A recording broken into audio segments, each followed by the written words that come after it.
नमस्कार दोस्तों, RRB LP document verification से रिलेटेड एक वीडियो बनाया था हमने कि डॉक्यूमेंट वेरिफिकेशन में कौन कौन से डॉक्यूमेंट्स रिक्वायर होते हैं। उस पर कुछ 5-7 हज़ार व्यू गए हैं उस वीडियो पे, जिसमें करीब करीब उससे 500 से आसपास में उसमें कमेंट है। इतना ज़्यादा सवाल है, इतना ज़्यादा लोगों के मन में कन्फ्यूजन है। मैंने बहुत सारे क्वेश्चन का जवाब देने का प्रयास किया है, लेकिन कमेंट में रिपीटेटिव एक ही प्रश्न पूछे जाते हैं, एक ही तरह के प्रश्न पूछे जाते हैं। उन सारे प्रश्नों का मैं इसमें जवाब देने का प्रयास कर रहा हूँ। इससे पहले आप जानते हैं कि मैं आपके लिए बहुत तरह के वीडियोज़ बना रहा हूँ, गाइडेंस वीडियो बना रहा हूँ, डॉक्यूमेंट वेरिफिकेशन से रिलेटेड, मेडिकल से रिलेटेड। तो जो भी हमारे मित्र साथीगण जो इस वीडियो का फ़ायदा उठा रहे हैं, उनसे नम्र निवेदन है कि वीडियो को लाइक करें और चैनल को सब्सक्राइब जरूर करें, ताकि फर्दर अपडेट आपको मिलता रहे। आगे ज्वाइनिंग का प्रोसेस में क्या क्या डॉक्यूमेंट्स चाहिए, उसके लिए भी मैं आपको गाइड करने का प्रयास करूँगा। तो आप चैनल को सब्सक्राइब जरूर करिएगा। सबसे पहला प्रश्न ये है कि सर, क्या डॉक्यूमेंट वेरिफिकेशन के लिए सेकंड लिस्ट आएगा? तो इस बात के लिए कंफर्म हो जाइए कि जिनका भी कुछ पॉइंट मार्क्स से छट गए हैं, उनके लिए सेकंड डिवी जरूर आएगा। क्यों? क्योंकि अभी मेडिकल बाकी है और बहुत सारे लोग मेडिकल में भी छटते हैं। कारण ये है कि A1 मेडिकल इसमें चाहिए होता है और A1 मेडिकल सभी का नहीं फुलफिल होता है। तो मेडिकल से कुछ लोग छटेंगे, कुछ लोगों का सिलेक्शन किसी और जॉब में हो गया, जैसे रेलवे जेई में सिलेक्शन हो रखा है। मेरे जानकार में कम से कम 10-20 मित्र तो ऐसे होंगे जिनका सिलेक्शन रेलवे जेई में हो रखा है और ALP में भी सिलेक्टेड हैं, तो उनका सीट खाली जाएगा, उसका सेकेंड डिवी के लिए आएगा। तो आपका श्योर है कि सेकेंड डिवी आएगा और आपका सिलेक्शन हो जाएगा, जो कुछ पॉइंट मार्क्स से छटे।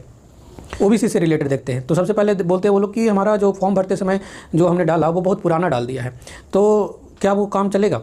तो आपको करना क्या है, आपका सिलेक्शन CBT 1 में हो गया, CBT 2 में हो गया, आपने साइको क्लियर किया है, अब आपका डॉक्यूमेंट वेरिफिकेशन और मेडिकल बच रहा है। तो आप थोड़ा सा भी यहाँ पे ढीला मत पड़िए। आपको क्या करना है कि एक नया OBC बनवा लेना है जो कि इस फाइनेंशियल ईयर का हो, और उसके बेसिस पे रेलवे के फॉर्मेट पे आप जाकर के बनवा लीजिएगा। SDO लेवल का बनाइएगा, काम चल जाएगा। मतलब पहले CO बनाएंगे, उसके बाद SDO बनाएंगे। तो इसमें कोताही बरतने का कोई ज़रूरत नहीं है। कुछ दिन का मेहनत लगेगा आपको, 2-4 दिनों का भागदौड़ होगा, लेकिन आपका फॉर्मेट पे अगर बना रहेगा तो वो सवाल खड़ा नहीं करेंगे।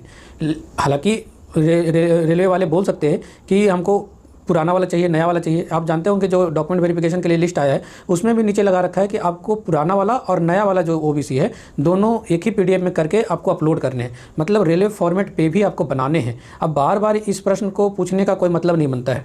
बहुत सारे लोग बोलते हैं कि फॉर्मेट में जो शब्द लिखे हैं वही सारे शब्द इसमें भी लिखे हैं, तो काम चल जाएगा। तो जैसे बिहार UP में बनते हैं, उनमें सारे टर्मोलॉजी सेम यूज़ किए गए हैं, तो वो चल सकता है। लेकिन रेलवे के बोर्ड पे डिपेंड करता है। अगर बोर्ड आपको वहाँ से भेज दे कि आप वो 2-4-8 दिनों में बनाकर लाकर जमा करिए, तो फिर आपको और ज़्यादा परिश्रम करना पड़ेगा। तो आपके पास समय है, आप पर्याप्त समय है अभी, तो आप चाहिए, आप एक नया OBC बनवाइए, या फिर 2024 या 25 के फाइनेंशियल ईयर का बना होगा तो आप वहाँ पे उसके बेसिस पे आप रेलवे के फॉर्मेट पे बनवा लीजिए। इसमें दोबारा प्रश्न करने का आवश्यकता नहीं है। फिर सवाल पूछते हैं कि सर, मेरा स्टेट का OBC था, वो हमने अपलोड कर दिया है, लेकिन अभी मेरे सेंटर का OBC मैंने बना लिया है। तो उनके लिए भी, स्टेट का भी जिन्होंने अपलोड किया है उनका भी चल जाएगा। इसमें ज़्यादा परेशान होने की आवश्यकता नहीं है। आपको जो आपने अपलोड किया है वो आपको साथ में ले जाना ही जाना है, क्योंकि वही नंबर वहाँ पे मैच करवाया जाएगा। आपने जो फॉर्म भरा है उनका प्रिंट उनके पास होता है और वो मैच करते हैं उससे, तो वो आप लेके जाइएगा और रेलवे फॉर्मेट पे नया वाला बनवा के ले जाइएगा। EWS से रिलेटेड सवाल है कि मेरा EWS बहुत पुराना था और मैंने अपलोड कर दिया। हालांकि वो जो फॉर्म भरने का लास्ट डेट है उसके पहले वाला फाइनेंशियल ईयर का चाहिए होता है। मान लीजिए 2024 में फॉर्म भराया होगा, तो फरवरी 2024 में, तो 23-24 फाइनेंशियल ईयर का उनको EWS चाहिए होगा। तो वो अगर आपके पास नहीं है तो अभी का करंट का बना कर ले जाइए और सेंट्रल का ले जाइएगा। बहुत सारे लोग स्टेट का अपलोड कर दिए हैं, तो उनको भी ज़्यादा वो परेशान नहीं कर रहे हैं। लेकिन आपके लिए, आपके सुविधा के लिए आपको क्या करना है कि आपको इस फाइनेंशियल ईयर का जो है वो रेलवे के फॉर्मेट पे उस आधार पे लिखवा लीजिए कि इस सर्टिफिकेट नंबर के आधार पे निर्गत किया जाता है, और नीचे जो तहसीलदार है उनका स्टंप लग जाएगा, सिग्नेचर हो जाएगा, और जिस दिन में वो बनाएंगे उसका डेट उसमें डाल देंगे। और ध्यान रखने वाला बात यह है कि जो भी आप ओरिजिनल ले जाइएगा रेलवे फॉर्मेट में बना के, वो ओरिजिनल सबमिट होगा। आपका OBC, SC/ST सर्टिफिकेट और EWS, ये सारे सर्टिफिकेट हैं वो ओरिजिनल सबमिट हो जाते हैं और बाद में वो वेरिफिकेशन के लिए आपके ब्लॉक या फिर आपके SDO ऑफिस भेजे जाते हैं। तो ये सारे कन्फ्यूजन है। बहुत सारे लोगों को ये भी कन्फ्यूजन कि सर, मेरा कम्युनिटी सर्टिफिकेट है, उसमें एड्रेस थोड़ा गलत है। अगर आपके पास मौका है तो दोबारा बनवा लीजिए, अगर मौका नहीं है तो उसके लिए कोई एफिडेविट बनाने का आवश्यकता नहीं है। समझ रहे हैं? अब चलते सर्टिफिकेट पे। सर्टिफिकेट पे बहुत लोगों का ये डाउट है कि सर, मेरा सर्टिफिकेट में माताजी का नाम गलत है, पिताजी का नाम गलत है, या फिर मेरा नाम गलत है। उन लोगों को जो क्लास 10 है, ITI है, या फिर हायर डिग्री जिनका क्लास 12 है या डिप्लोमा या बीटेक पे भरे हैं, उन सभी लोगों को जहाँ भी किसी एक सेमेस्टर में भी आपको लगता है कि मेरे नाम में गलती है, तो आप एफिडेविट बनवा के जाइएगा, क्योंकि वो एफिडेविट इस मामले में मांगेंगे। आपके फॉर्म में जो नाम भरा आपने, अगर उसमें कुछ ऊपर नीचे है तो उसके लिए एफिडेविट नहीं मांगेंगे वो। लेकिन आपके डॉक्यूमेंट में अगर कुछ ऊपर नीचे है जो गलत है, मतलब कि रन विजय लिखना था, रन अलग है, विजय अलग है, लेकिन और सारे सर्टिफिकेट पे रन विजय एक साथ में है, तो आपको क्या करना पड़ेगा, उसके लिए भी एफिडेविट लगाना पड़ेगा।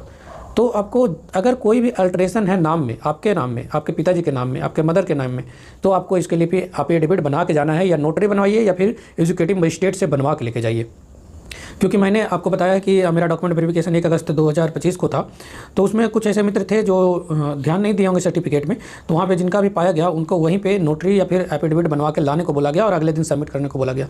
तो अगर दूसरे स्टेट में आप जा रहे हो तो आपको भाग दौड़ करना पड़ेगा। इससे अच्छा है कि आप यहाँ से डॉक्यूमेंट के लिए आप एफिडेविट लेके जाइए। बहुत लोग को इस बात का परेशानी है कि मेरे जो सर्टिफिकेट में मेरे पिताजी का नाम है वो मुकेश कुमार है, और पिताजी के जो आधार कार्ड है उनके सर्टिफिकेट में जो नाम है वो मुकेश गुप्ता, मुकेश सैनी, मुकेश शर्मा, मुकेश सिंह कुछ भी लगा है। तो उससे कोई फ़र्क नहीं पड़ता। ध्यान दीजिएगा कि आपके जो सर्टिफिकेट में फादर का नेम है वो सब जगह यूनिफॉर्म होना चाहिए। ये डॉक्यूमेंट वेरिफिकेशन आपका है, ना कि आपके पिताजी का। तो आपके डॉक्यूमेंट में सभी जगह जो नेम है वो सेम होना चाहिए। आपके पिताजी अपना नाम क्या लिखते हैं उससे कोई वास्ता नहीं है, उनका कोई भी डॉक्यूमेंट यहाँ पर नहीं लगेगा। समझ रहे हैं बात को? तो आप इस बात का श्योर करिएगा कि आपके सारे डॉक्यूमेंट में जो नाम है फादर का वो सेम होना चाहिए। एक और सवाल आते हैं कि आधार कार्ड में मेरा नाम गलत है या फिर मेरे पिताजी का नाम गलत है, तो आधार कार्ड में अपडेट में बहुत समय नहीं लगता, 5 दिन या 7 दिन के अंदर सारे अपडेट हो जाते हैं। तो इस केस में आप अपडेट करवा के लेके जाइएगा आधार कार्ड। आपके नाम में या आपके पिताजी के नाम में अगर गलती है या डेट ऑफ बर्थ में गलती है तो आप इसमें सुधार करवा के ले जाइएगा। इसमें कोई कोताही करने का आवश्यकता नहीं है, आप सुधार करवा लीजिए, बड़े आसानी से सुधार हो जाता है।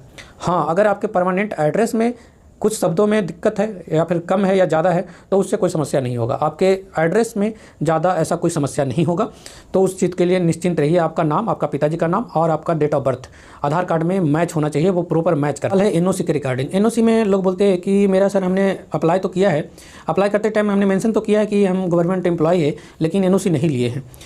या फिर देखिए, एक बात स्पष्ट करिए कि जो प्राइवेट जॉब में जॉब कर रहे हैं, प्राइवेट कंपनियों में जॉब कर रहे हैं, उनको एनओसी की कोई आवश्यकता नहीं है। जो गवर्नमेंट सेक्टर में जॉब कर रहे हैं उन्हीं को ही एनओसी की आवश्यकता है, और ख़ास करके उन्हीं से मांगा जाएगा जो कि फॉर्म में मेंशन किए हैं कि हमारा जॉब है और हम कहीं गवर्नमेंट सेक्टर में जॉब कर रहे हैं, उन्हीं से सिर्फ एनओसी मांगा जाएगा।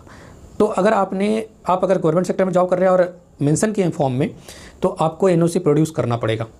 अगर आपने एनओसी नहीं लिया है तो अगर वहाँ आप चाहिएगा तो आप बताइएगा कि सर हमने एनओसी के लिए डिपार्टमेंट को इंटीमेट कर दिया है और कुछ दिनों में बन के एनओसी आ जाएगा, तो आपको वो मोहलत दे देंगे, आपको समय दे देंगे।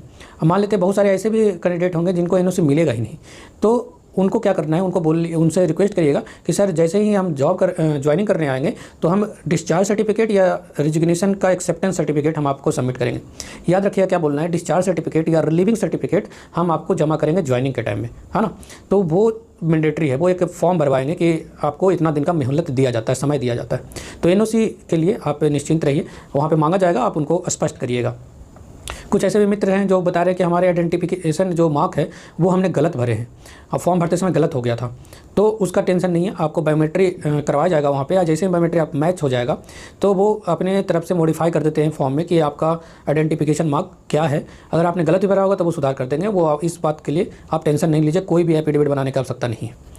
अगला प्रश्न ये है कि जैसे किसी का सर्टिफिकेट नंबर गलत हो रखा है, किसी का एड्रेस गलत हो रखा है, और किसी का और भी फॉर्म में कुछ गलती है, माइनर मिस्टेक।